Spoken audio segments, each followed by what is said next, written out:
Dans l'émission Des idées et du goût sur les ondes de Variance FM, il est grand temps de recevoir notre prochain invité. Et il s'agit en l'occurrence de Benoît et il va nous présenter les caramels Lorlu.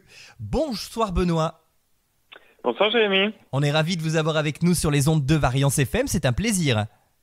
Oui, je suis aussi très content, avec le plaisir est partagé. Eh bien écoutez, j'ai plein de questions à vous poser sur votre travail et sur ce que vous proposez.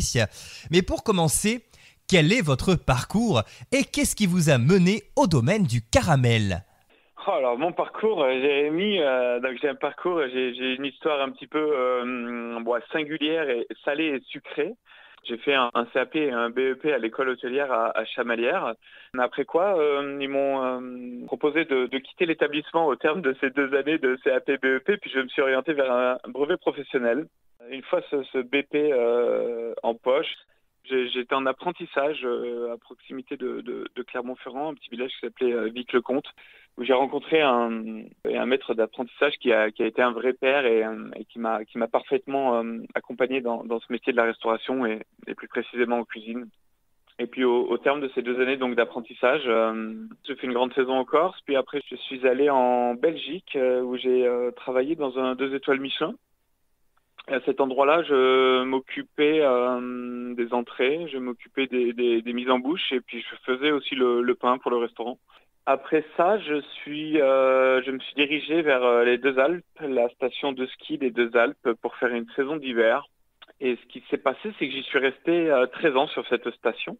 Je suis arrivé en tant que chef de partie au poste du chaud, au poste des garnitures, dans un hôtel familial 4 étoiles et restaurant un macaron Michelin. Donc là, on était une petite quinzaine en cuisine. C'était vraiment une très très grande expérience. Après ces 2 années de chef de partie dans cet établissement, je suis passé sous-chef. Et donc je suis tombé dans le caramel. Alors comment je suis tombé dans le caramel ? C'est-à-dire qu'après donc j'ai officié aussi en tant que chef de cuisine donc dans cet établissement pendant 4 années. Pendant cette période-là, j'ai aussi ouvert un restaurant sur cette même station avec mon ex-femme, la maman de mes enfants, que j'ai rencontrée d'ailleurs sur cette station. Pour la petite anecdote, l'hôtellerie-restauration permet aussi les rencontres. Et donc dans cet établissement qu'on a ouvert sur la station, je proposais un caramel. En accompagnement de notre café gourmand dans notre établissement. Et puis on a rencontré un chouette succès avec cette gourmandise-là et pas mal de nos clients nous en achetaient pour partager chez eux. Et moi je cherchais à rebondir un petit peu professionnellement. J'étais un petit peu en train de m'éteindre, mais j'avais besoin de retrouver un petit peu le sourire et une chouette énergie dans un nouveau job. C'est-à-dire que la restauration et la pâtisserie que j'ai aussi parfait pendant ces années où j'ai tenu cette affaire, c'est un métier qui est très très prenant et à l'époque d'avant Covid, on faisait encore des horaires qui étaient juste dingues et après 17 ans de métier, malheureusement je m'étais un petit peu lassé et donc je cherchais à rebondir professionnellement. Et donc j'ai identifié ce besoin de nos clients en caramel comme une opportunité finalement à créer et structurer un projet autour de ce produit qui fait aujourd'hui notre culture et notre histoire.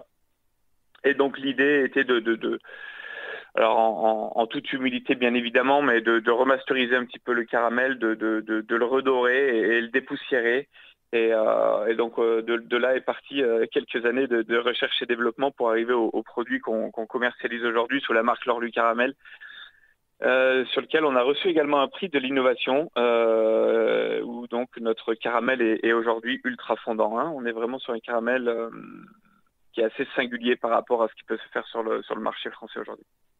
D'accord, donc effectivement, vous avez réussi à réinventer le caramel. Effectivement, on va en parler d'ici quelques instants en développant tout ça. Alors, justement, vos caramels se présentent sous plusieurs formes. Quelles sont-elles ? Alors, on a bien sûr le bonbon de caramel. Donc, c'est un format cylindrique qui est aussi propre à notre identité, ce petit format cylindrique. On sera les seuls aussi à proposer ce format sur le marché français. Donc on parle du bonbon de caramel donc qu'on vend en étui, qu'on vend en sachet, mais qu'on vend également en vrac selon différentes cibles. On a du caramel aussi qui est tartinable. On a 5 versions aujourd'hui de caramel à tartiner.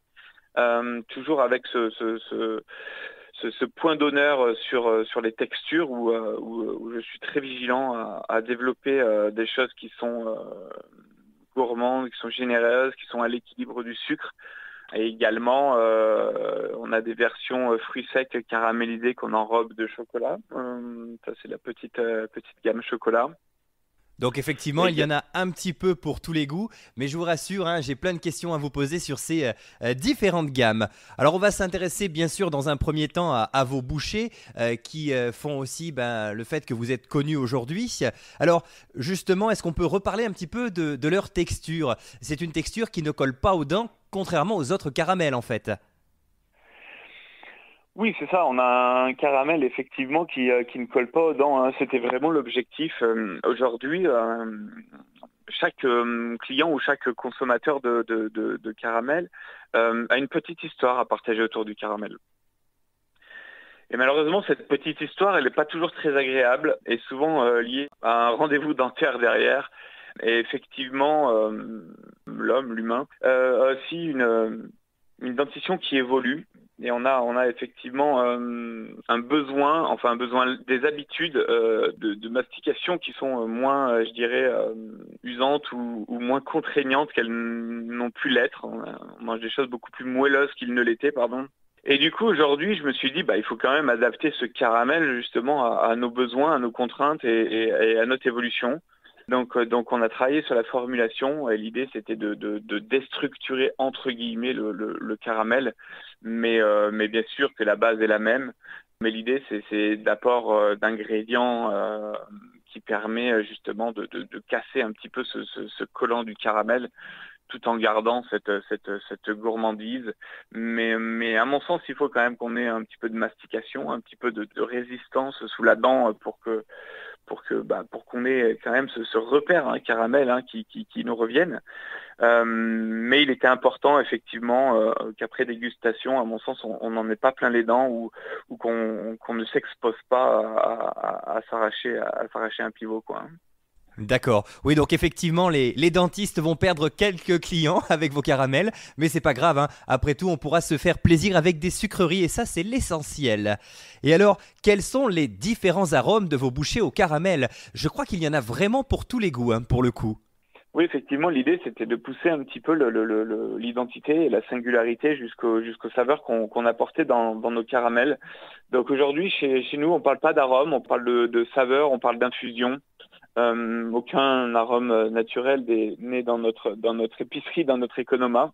Mais on amène les saveurs par infusion de verveine et citron, par infusion de feuilles de cassissier, par infusion de grains de café, par infusion de vanille aussi. On a un caramel vanille de Tahiti. On a un caramel yuzu également, où là on travaille avec le jus de yuzu frais à une certaine période de l'année pour avoir la maturité du fruit, je dirais, qui nous correspond, pour qu'on ait ni le trop confit ni le trop acide. On travaille également un caramel qui est juste chocolaté, qu'on appelle notre caramel original, et puis bien évidemment, chose qui n'existait pas à la création de l'entreprise, mais on a aussi développé un caramel beurre salé. Parce que la demande était tellement forte qu'il fallait qu'on s'adapte et qu'on propose à l'avenir ce caramel beurre salé, qui a été une vraie contrainte de développement aujourd'hui, parce qu'à la base de l'histoire de ce projet-là, tous mes caramels étaient composés de chocolat. Et donc à partir de là, on a développé un caramel beurre salé, donc sans chocolat, mais avec du cacao, hein, on parle de beurre de cacao.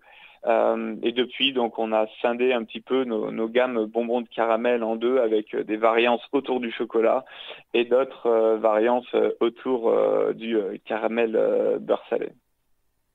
D'accord. Et alors, la saveur de ces caramels est-elle subtile ou est-ce qu'il y a vraiment une vraie longueur en bouche? Oui, il n'y a pas de mensonge sur entre guillemets, bien évidemment, hein, sur les saveurs qu'on apporte quand on croque dans le caramel. Le goût est vraiment pertinent.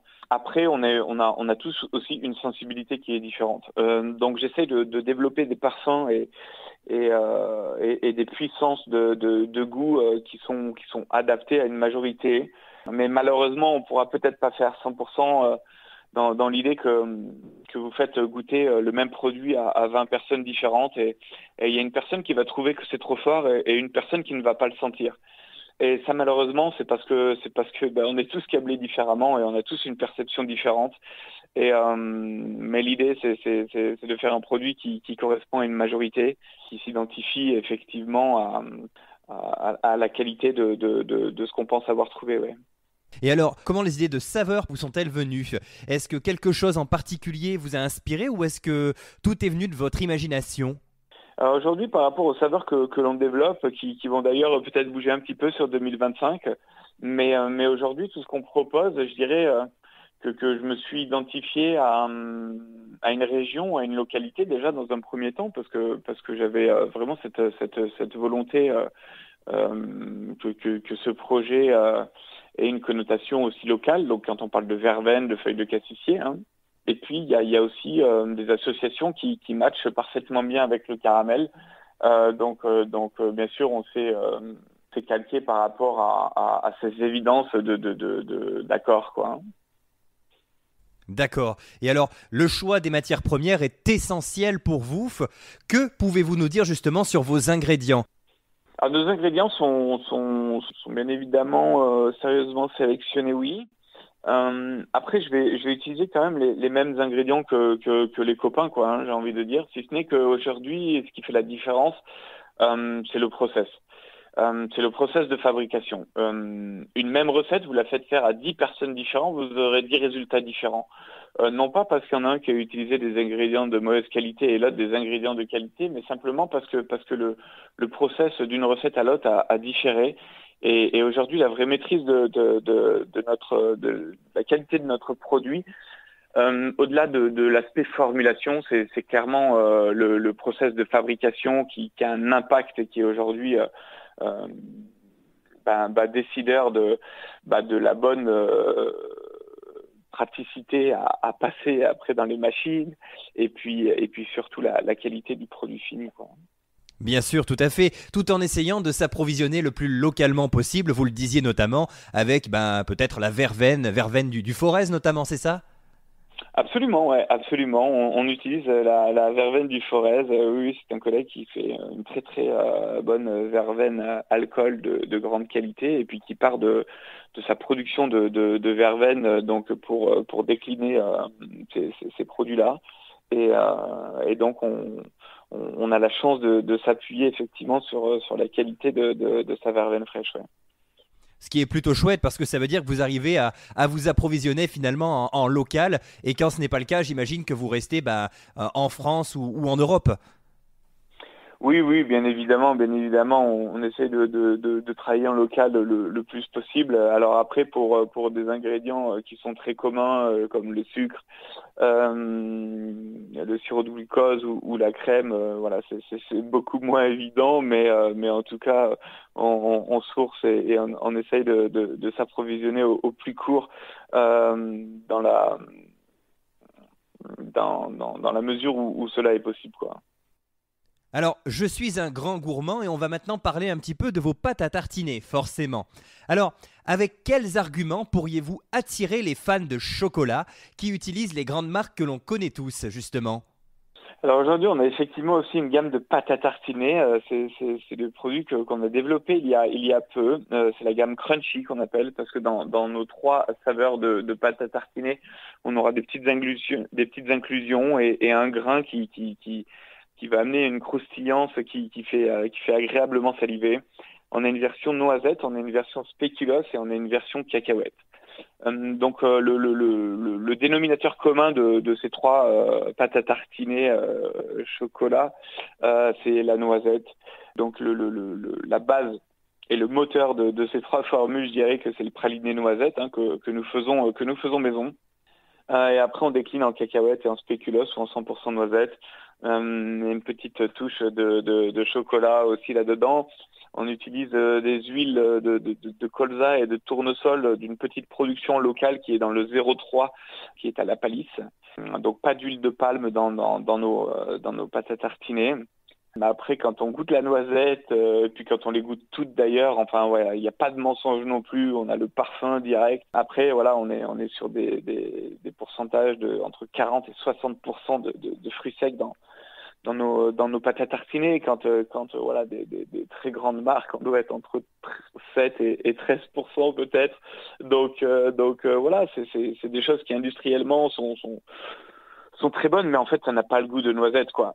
Mais il y a des choses quand même de qualité, mais ça n'a pas le goût de noisette. Et aujourd'hui, voilà, tout ce qu'on propose, vous avez de la cacahuète, on a de la cacahuète, vous voulez de la noisette, on a de la noisette, et vous voulez du spéculoos, on a aussi beaucoup de spéculoos, quoi. Donc voilà, c'est des goûts qui sont francs, mais après, c'est pas non plus forcément comparable à ces grandes marques industrielles. On a vraiment un produit qui est complètement différent. Mais aujourd'hui, je pense que ces trois recettes tiennent vraiment la route et en tout cas pour la plus grande satisfaction de nos clients, on continue à les parfaire, quoi. D'accord. Alors, on a parlé de noisettes, de cacahuètes, mais aussi de spéculoos. Mais est-ce qu'il y a aussi des pâtes à tartiner au caramel, justement? Cette gamme-là, on va les appeler les caramels à tartiner. Et donc on a une version vanille, pointe de vanille. On n'est pas très généreux, enfin on est généreux en vanille, mais c'est vraiment une pointe de vanille, plus pour le côté marketing, mais qui amène un côté très gourmand qui est très sympa. Donc on a une version caramel vanille, on a une version caramel chocolat avec un Pérou 75%, et c'est un chocolatier de la place de Clermont qui s'appelle Mathieu Artaud qui me fournit ce chocolat grand cru de sa fabrication, hein. Pour la petite parenthèse, c'est le seul à fabriquer son chocolat aussi localement. On a également un caramel praliné noisette, où là on s'appuiera sur notre praliné noisette pour décliner cette version-là. On a un caramel au sirop d'érable et on a un caramel au miel de châtaignier. Une petite production locale aussi d'une partenaire qui est devenue une amie qui est Céline et qui fait, ou du moins ses abeilles lui proposent un super miel de châtaignier et qui amène vraiment une chouette puissance. Mais vu que c'est bien dosé, on est sur quelque chose de très soyeux et subtil quand même, ouais.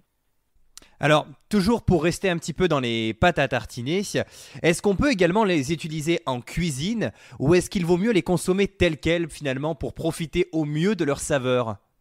Alors surtout l'ensemble des produits L'Orlu Caramel, je dirais qu'on a effectivement un pendant du projet où on a la cible des pros, même si on travaille essentiellement avec des pros. Mais ce volet-là, je parle plus des volets ingrédients, où effectivement, que ce soit nos bonbons de caramel, avant qu'ils soient en bonbons, donc c'est une masse de caramel et on fait des billes de caramel pour les chocolatiers, mais également nos caramels à tartiner, oui, et nos pâtes à tartiner crunchy sont adaptables dans différents projets, pour du fourrage, pour faire de la tartelette, pour remplir des bonbons de chocolat en one shot, par exemple, des choses comme ça. Mais pour des choses simples où, par exemple, le commun des mortels pourrait s'identifier à ce dessert-là, on peut faire des tartelettes avec nos caramels à tartiner. Donc sur un fond de pâte sucré cuit à blond, on porte juste une ébullition à nos caramels à tartiner, puis on verse dans nos fonds de tartelettes qui ont été préalablement cuits. Puis pour la petite magie de la dégustation, on peut jeter un petit peu de fruits secs torréfiés par-dessus. Et ça nous donne une tartelette caramel qui est juste qui est juste dingue, quoi. C'est vraiment très gourmand, c'est vraiment super sympa. Et là, donc on peut faire varier les plaisirs selon nos différents parfums qui sont tous conformes à cette idée de tartelette. D'accord, bah alors là, vous nous faites saliver, hein. J'avoue que ça donne envie d'entendre tout ça pour le coup. Alors, on a parlé principalement de bouchées et de pâtes à tartiner. On va aussi terminer avec quelques mots sur vos enrobés. Alors, pourquoi proposer ce type de produits qui sortent finalement un petit peu du lot? Est-ce qu'il s'agissait d'une question de texture pour apporter un petit peu de croquant, je dirais, à vos produits? Alors l'idée de cette gamme, c'est vraiment une très bonne question, Jérémy, parce que effectivement, il y a vraiment des gros faiseurs sur le marché français. L'idée en fait de cette gamme-là, j'ai développé cette gamme-là parce qu'à la base, on parlait de billes caramel, un ingrédient que je propose à des fabricants sur le marché français, des fabricants de produits turbinés. Donc les produits turbinés ou les enrobés sont des produits, on s'appuie en fait sur un ingrédient que l'on enrobe de chocolat. Donc cet ingrédient, ça peut être une noisette, ça peut être une amande, mais ça peut être aussi une bille de caramel. Et en fait, sur le marché français, il n'existait pas de morceaux de caramel prêts à turbiner.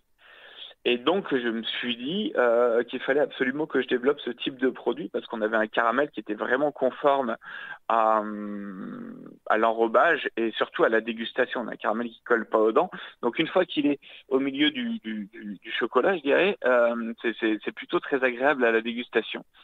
Donc, en fait, cette gamme-là, elle est partie de la création de cette innovante bille de caramel qui est plutôt proposé sous forme de tout petits cylindres de 1 gramme. Et tant qu'à proposer cette bille de caramel enrobée de chocolat, parce que pour que je donne satisfaction à mes clients et que je leur propose cet ingrédient, il fallait que je leur propose le produit fini. Donc je devais moi l'enrober de chocolat pour dire écoutez, regardez, moi j'y arrive avec ma machine, c'est ma bille de caramel que j'enrobe de chocolat, donc je vous propose l'ingrédient et donc vous saurez le faire largement aussi bien que moi. Et donc à partir du moment où j'avais l'équipement pour faire le produit fini, j'ai décidé de développer une noisette, une amande et une noix de cajou. La petite connotation caramel, c'est qu'en fait, je caramélise légèrement les fruits secs au chaudron. On opère un léger sablage, une pointe de sel de Guérande, et puis on opère après une légère caramélisation et un soufflage du sucre au four à basse température pour arriver aussi à une torréfaction parfaite à cœur du fruit sec et qu'on enrobe de différents chocolats, lait, noir ou blanc pour ces 3 différents fruits secs. Mais notre petite touche de gourmandise supplémentaire, c'est qu'on amène un petit peu de praliné noisette dans tous nos chocolats. Alors ce praliné noisette, il va venir complexifier un petit peu le travail d'enrobage, mais ça amène tellement de gourmandise que même si on y passe plus de temps, je suis vraiment très content que nos clients nous disent que encore une fois cette gamme-là est largement différente de ce qu'ils peuvent trouver chez nos copains. Ouais. D'accord. Et alors avec les enrobés, pour obtenir une harmonie entre les saveurs, notamment le caramel, le chocolat, le fruit sec, j'imagine qu'il faut savoir être subtil dans les dosages. Ça doit pas être évident quand même, hein. C'est un produit bon pour en faire un produit excellent. C'est bien sûr c'est une expérience de vie déjà. C'est la maîtrise de nos fonctions, mais c'est aussi un dosage qui doit être millimétré. Un petit peu comme le travail des épices. En France, on n'a pas cette culture-là, et dès qu'on essaye, c'est toujours un peu aléatoire. Il y a des pays qui maîtrisent tellement bien le dosage et le travail et la cuisine, ou même la pâtisserie avec des épices. Et en fait, j'utiliserai ce parallèle pour qu'on comprenne que l'utilisation de différents ingrédients et la manière subtile dont on utilise ces ingrédients-là vont permettre l'excellence ou à l'inverse d'un produit basique, quoi. Bien sûr, tout à fait. D'autant que là, on a quand même un produit complexe, hein, je le disais, avec le fruit sec, le caramel, la petite touche, comme vous le disiez, de praliné noisette, également le chocolat, etc. Donc ça fait beaucoup de choses en même temps sur un enrobé. Il faut savoir faire ça avec délicatesse et puis faire des tests, bien sûr, pour que ça fonctionne. Oui, je vous rejoins, Jérémy. C'est vrai qu'il y a un gros travail de recherche et développement derrière, qui est clairement occulté par l'identité lors du caramel, par nos packaging, par tout ça. C'est vrai qu'on se rend pas compte du tout de tout le travail qu'il y a derrière. Mais c'est juste énorme mais aujourd'hui, c'est une vraie grande satisfaction d'être arrivé à développer autant de recettes qu'on a pu le faire et surtout la qualité des produits qu'on le propose. Faire un caramel, beaucoup de gens savent faire un caramel comme ça, c'est moins vu, moins connu. Pourquoi? Parce qu'il y a des contraintes mécaniques et puis ça demande un travail de recherche et développement qui est juste fou. parce que tout simplement, il n'existe pas d'équipement sur le marché même mondial pour passer ce genre de caramel dans les machines. Donc, pour contourner les règles, il a fallu être très précis effectivement dans la formulation, mais tout en ne négligeant pas la qualité finale. Donc voilà, c'est ce qui a été notre maître mot. Et je pense qu'aujourd'hui, on peut être fier de ce qu'on a réalisé parce que c'est plutôt bien fait pour reprendre encore une fois la satisfaction de nos clients. D'accord. Alors justement, puisque vous parlez de fabrication de caramel, je suis un petit peu curieux sur la manière dont vous procédez. Quels sont donc les outils dont vous vous servez pour fabriquer ces caramels? Dans nos cuisines, bien sûr, on utilise nos casseroles, mais j'imagine que ça n'est pas tout à fait la même chose pour vous. Oui, mais finalement, j'utilise aussi des casseroles. Elles sont juste plus grandes, mais aujourd'hui, on est une toute petite entreprise quand même, hein, donc enfin, toute petite entreprise encore, mais ce que je veux dire, c'est que les volumes les volumes de fabrication. Je fais à peu près 55 kilos de caramel par tournée, donc avec différents bains, tout ça. Et puis avec des étapes voilà bien distinctes et différentes. Donc ce qui fait que les casseroles, oui, les casseroles sont bien remplies, les casseroles sont lourdes, mais c'est encore tout à la main, les verres et tout ça. Donc on a un cuiseur après pour finir la cuisson de nos caramels, parce qu'il y a d'autres étapes dans d'autres équipements. Et puis après, oui, il y a les machines pour extruder nos matières, pour extruder nos masses, pour envelopper les bonbons, ou pour faire du dosage quand c'est du caramel à tartiner, ou pour faire du broyage avec des meules de granit pour élaborer nos recettes de pâte à tartiner. Oui, bien évidemment, il y a du matériel. Oui, bien évidemment, de tailles différentes de ce qu'on peut avoir à la maison. Mais à la base, cette recette, je l'ai développée dans une petite casserole. Et aujourd'hui, on utilise toujours cette même petite casserole pour développer des nouvelles saveurs, parce qu'on a aussi un autre pendant de notre quotidien qui est de s'adapter en fait à l'identité d'une entreprise, à l'identité d'une localité, une identité géographique, pour développer des parfums pour des clients dont je leur laisse la commercialisation, parce que ça correspond voilà à leur ADN. Et donc on fait des choses à la Reine des Prés, on fait des choses à la Tanésie, on fait des choses au Génépi, on fait des choses à la Chartreuse, on fait des choses au piment d'Espelette, on fait des choses au Cèpe, on fait des choses au Morille, on fait des choses avec des alcools aussi, comme du Ricard, comme du rhum. On fait des choses à la Gentiane également. Donc voilà, ça c'est toute une partie du projet où on travaille un petit peu dans l'ombre avec différents partenaires, mais on s'éclate de faire aussi toutes ces choses. Dernièrement, on collabore avec un coach sportif où je produis pour lui toute une gamme de pâtes à tartiner protéinées. Et puis on devrait s'engager là sur un nouveau projet avec deux jeunes filles qui lancent toute une gamme de pâtes à tartiner salées, sur base de pistaches, cacahuètes, sésame, tout ça. J'imagine que c'est quand même une certaine fierté pour vous quand même de travailler avec autant de partenaires en tant qu'entreprise auvergnate, en tant que petite entreprise. C'est sûr que là, vous travaillez quand même avec pas mal de monde. Oui, c'est vrai que c'est une chance, c'est une fierté, hein, surtout de travailler avec certains chefs. Je mettrai un point d'honneur sur le travail qu'on a accompli avec les maisons Marcon, où on a développé vraiment une chouette gamme. C'est vraiment des gens exceptionnels, et j'aime les valeurs que porte cette famille. On fait également des produits avec Jean Sulpice et l'auberge du Père Bise, 2 étoiles Michelin. C'est plutôt très très intéressant aussi tout ce qu'on a pu développer ensemble. J'apprécie beaucoup. Avec la Maison Pic aussi, on a développé un caramel géranium. Oui, c'est chouette, oui, c'est super. C'est aussi mon parcours de cuisinier pâtissier qui m'a permis de frapper à la porte de ces grands chefs. moi-même anciennement chef étoilé. J'étais le plus jeune chef étoilé de France il y a 16 ans. Et donc, est-ce que c'est ça qui m'a permis de frapper à leur porte? Je sais pas, mais en tout cas, parce que j'ai un passif de cuisinier et ils ont été à l'écoute et ils m'ont accordé du temps et ils m'ont accordé certaines dégustations et ils ont été conquis.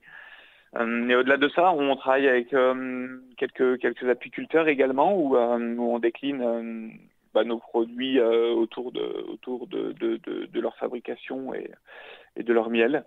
Enfin, voilà, on s'adapte et c'est largement aussi satisfaisant de développer des saveurs pour des partenaires que de développer des produits sous la marque de Laurel Caramel. D'accord. Alors, certains de vos caramels ont été primés. Et alors, expliquez-nous un petit peu quel prix vous avez reçu.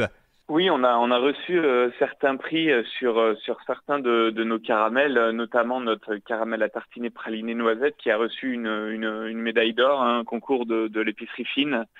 On a notre caramel feuille des cassis également qui a été primé argent et un caramel rose litchi qui est un caramel saisonnier qui a aussi été primé argent. Oui, d'une part pour la singularité de la saveur, et puis d'autre part pour la qualité de la texture et pour la qualité de respect de l'histoire du caramel, tout en amenant justement un côté très innovant. Bah écoutez, c'est plutôt chouette, hein. Ça montre que vous avez réussi votre pari et que vous êtes allé finalement au bout de votre projet en proposant vraiment un caramel différent des autres pour le coup. Et du coup, quels sont finalement les best-sellers, les produits qui fonctionnent le mieux chez vous? Si vous deviez en sélectionner un ou deux finalement, eh bien, lesquels nous proposeriez-vous? Bon, on a l'incontournable caramel beurre salé qui est vraiment notre best-seller. Après, je peux parler d'un coup de cœur qui est mon caramel yuzu. C'est un caramel beurre salé yuzu. Ça c'est excellent aussi. Mais après, notre caramel original qui est le basique chocolat. Ouais, il est top aussi ce caramel original. Et puis il y a aussi cet ingrédient, cette bille caramel dont je suis très fier et dont on est les seuls à détenir le secret sur le marché, qui m'a permis de prendre des chouettes parts de marché et qui nous a permis de faire face aux situations complexes aussi qu'on a connues ces 5 dernières années parce qu'on n'a pas été épargné par toutes les règles du jeu qui ont évolué pendant ces 5 dernières années. Donc voilà, rien n'a été simple, mais on avance, on se projette et l'important est de regarder devant et d'avoir de la visibilité sur ce que potentiellement sera l'entreprise demain, quoi. Bah écoutez, c'est bien en tout cas de pouvoir donner les best-sellers car justement il y a tellement de choix dans votre gamme que c'est peut-être un peu difficile de se décider. Mais là au moins on a quelques éventuels produits qui sont proposés et c'est plutôt chouette. Ça permettra peut-être d'aider certains de nos auditeurs qui vont peut-être hésiter devant votre gamme. Alors vous parliez de vous projeter justement. Qu'est-ce que vous envisagez pour le futur?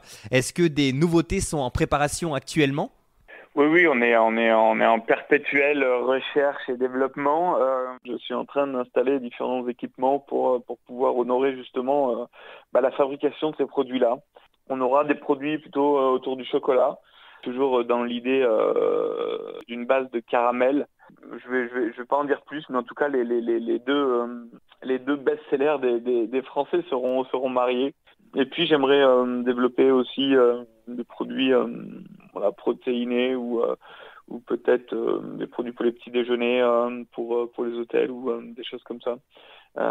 Au-delà du fait que nos caramels vont connaître une petite refonte en 2026 et on va intégrer des nouvelles saveurs, en supprimer d'autres et de manière à ce qu'on connaisse un petit renouveau et à ce qu'on amène un petit peu de fraîcheur et à ce qu'on s'adapte aussi à la demande, quoi. Parce que je pense qu'aujourd'hui, les besoins évoluent et les modes aussi. Et gastronomiquement parlant, il y a aussi un effet de mode. Donc, à nous, artisans, de s'adapter un petit peu aux différentes actualités en termes de saveurs, je dirais, qui font la une, quoi.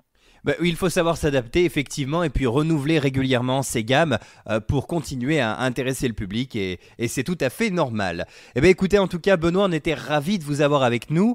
Alors évidemment, il faut savoir se quitter à un moment donné, mais avant de partir, j'ai une dernière question à vous poser. Où peut-on vous retrouver? Est-ce que vous avez une page Facebook, un site internet, peut-être même des lieux dans lesquels on peut facilement retrouver vos produits? Ah oui, dans un premier temps, vous allez pouvoir nous retrouver sur les réseaux, hein. Donc on a une page L'Orlu Caramel, hein, sur Facebook, sur LinkedIn et puis sur Instagram, hein. Et puis donc on oriente les gens vers différents partenaires et distributeurs qui seront visibles sur notre site internet, mais bien sûr que sur Clermont-Ferrand, chez So Good ou chez Les Domaines qui montent ou Picorzi ou l'Apéritique, hein, on va pouvoir retrouver nos produits. Puis après, dans différents hôtels, restaurants également, mais là, on sera plus sur des produits d'accueil et des produits qui vous seront offerts en tant que client. Et puis après, dans les autres régions de France également. Mais voilà, on est assez bien distribué dans différentes épiceries fines. Oui. Et est-ce qu'on peut éventuellement venir découvrir à l'occasion votre atelier ou est-ce que ça n'est pas possible? Alors on pourra faire une entorse au travail qui me prend beaucoup de temps et si on organise un petit groupe, on pourra visiter. Mais on n'est pas forcément très organisé pour. On n'a pas non plus de boutique sur place. Voilà, ça fera partie aussi d'un projet futur. Mais si vous tenez vraiment à visiter, on pourra éventuellement l'organiser. Ah là, vous m'avez titillé, là. Je n'ai qu'une seule envie, c'est de venir goûter tout ça et puis surtout de venir découvrir comment vous faites aussi, puisque là, franchement, on a appris plein de choses dans cette émission, mais c'est vrai que quand on le voit concrètement, c'est tout à fait autre chose. En tout cas, je vous remercie, Benoît, d'avoir pris le temps d'échanger avec nous. On vous souhaite une très très bonne continuation et surtout plein de belles choses pour la suite avec ces caramels L'Orlu. Bah écoutez, merci beaucoup Jérémy et merci à toute l'équipe Variance FM. J'ai pris aussi beaucoup de plaisir à partager un petit peu de moi et donc à très bientôt, hein.